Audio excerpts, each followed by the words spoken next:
Hi friends, இன்றைக்கி வீடியோவில் நம்ம பார்க்க போகிற ரெசிபி என்னென்னு பார்த்தீங்கன்னா கோதுமை மாவில் செய்த புட்டு. வாங்க ஃப்ரெண்ட்ஸ், எப்படி செய்யலாம்னு சொல்லிட்டு வீடியோவில் போய் பார்க்கலாம். இப்போ பார்த்தீங்கன்னா ஒரு காட்டன் துணி விரிச்சிருக்கிறாங்க. அதில் இந்த மாவை சேர்த்துக்கலாம். 1.5 கப் அளவுக்கு கோதுமை மாவு எடுத்துருக்குறாங்க. அதை சேர்த்துக்கலாம். சேர்த்துட்டு இது நல்லா ஈவனாக ஸ்ப்ரெட் பண்ணி விட்டுக்கலாங்க. இப்போ இது எல்லாத்தையும் நம்ம வேக வைக்க போகிறோங்க. இதை மடிச்சுட்டு இட்லி சட்டியில் நம்ம வேக வச்சு எடுத்துக்கலாங்க. இப்போது இதை இட்லி பாத்திரத்தில் வச்சுட்டு ஒரு 10லேருந்து 15 நிமிஷம் போல் ஹை ஸ்பீடில் வச்சுட்டு நல்லா வேக வச்சு எடுத்துக்கலாங்க. இப்போ இது 15 நிமிஷம் ஆயிடுச்சுங்க. நம்ம ஓப்பன் பண்ணி பார்க்கலாம்.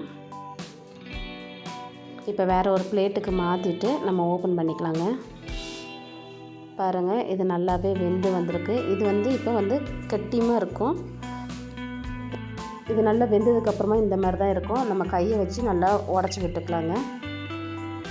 இந்த மாதிரி எல்லாத்தையும் நம்ம ப்ரெஸ் பண்ணிவிட்டு இந்த மாதிரி நம்ம கொண்டு வந்துக்கலாங்க. இதில் இன்னுமே சின்ன சின்னதாக கட்டிகள் இருக்கும். ஒரு சல்லடையில் வச்சுட்டு நம்ம நல்லா சலித்து எடுத்துக்கலாங்க. இப்போ மாவு இதில் எல்லாத்தையும் சேர்த்துட்டு நல்லா சலிச்சிக்கலாங்க. இப்போ நல்லா சலிச்சதுக்கப்புறம் பார்த்திங்கன்னா இவ்வளோதுக்கு கட்டி கட்டியாக இருக்குது. இது கையை வச்சு நல்லா உடச்சி விட்டுட்டு இருக்கிறது எல்லாமே நல்லா உதிரியாக நம்ம எடுத்து வச்சுக்கலாங்க.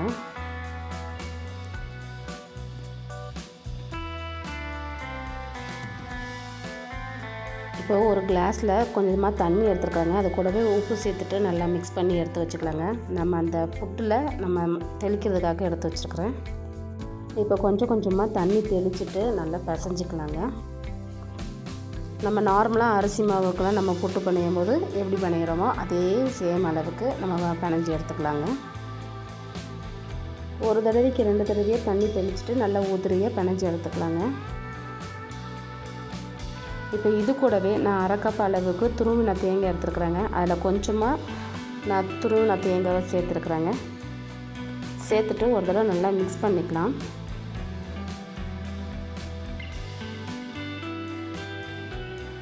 இப்போ மறுபடியும் ஒரு காட்டன் டவலில் நம்ம பிசைஞ்சு வச்சுருக்கிற மாவை எல்லாத்தையும் சேர்த்துக்கலாங்க.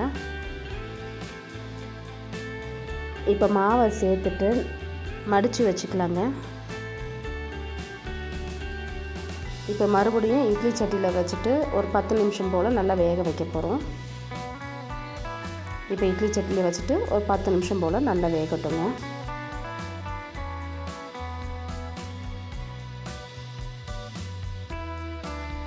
இப்போ பாருங்கள், ஒரு 10 நிமிஷம் கழித்து ஓப்பன் பண்ணிகிட்ருக்கேன். இப்போ ஒரு பிளேட்டுக்கு மாற்றி வச்சுருக்குறேங்க.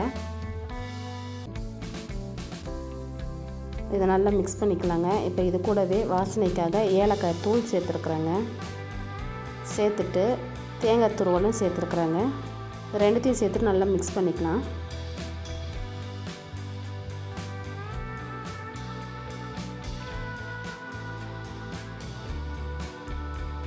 இது நல்லா மிக்ஸ் பண்ணிட்டதுக்கப்புறமா ஒரு 1/4 கப் அளவுக்கு நான் சர்க்கரை எடுத்துருக்குறேங்க. சர்க்கரையை நான் கொஞ்சம் கொஞ்சமாக சேர்த்துருக்குறேன். உங்களுக்கு இனிப்பு அதிகமாக இருந்துச்சுன்னா கூட கொஞ்சம் சேர்த்து போட்டு நம்ம சாப்பிட்டுக்கலாம். இப்போ இதை நல்லா மிக்ஸ் பண்ணிடலாங்க.